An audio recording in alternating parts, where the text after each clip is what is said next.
સુરતના કાદરશાહ નાળ વિસ્તારમાં વરસાદ ન હોવા છતાં ડ્રેનેજ લાઇનમાંથી પાણી બેકફ્લો થવાથી વિસ્તાર પાણીમાં ગરકાવ થયો।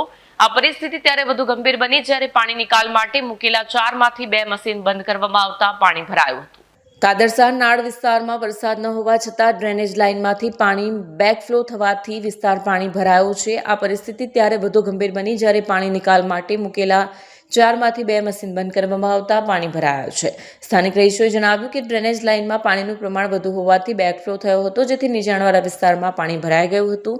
સ્થાનિક વ્યવસાયીઓ અને રહીશોએ આ બાબતે સ્થાનિક પ્રશાસન પર ગંભીર લાપરવાહીનો આરોપ મૂક્યો છે।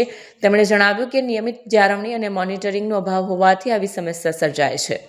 સુરત મ્યુનિસિપલ કોર્પોરેશનના અધિકારીઓએ જણાવ્યું કે ડ્રેનેજ લાઇનમાં કોઈ અવરોધને કારણે પાણી બેકફ્લો થયો હતો, જેને દૂર કરવામાં આવ્યો છે।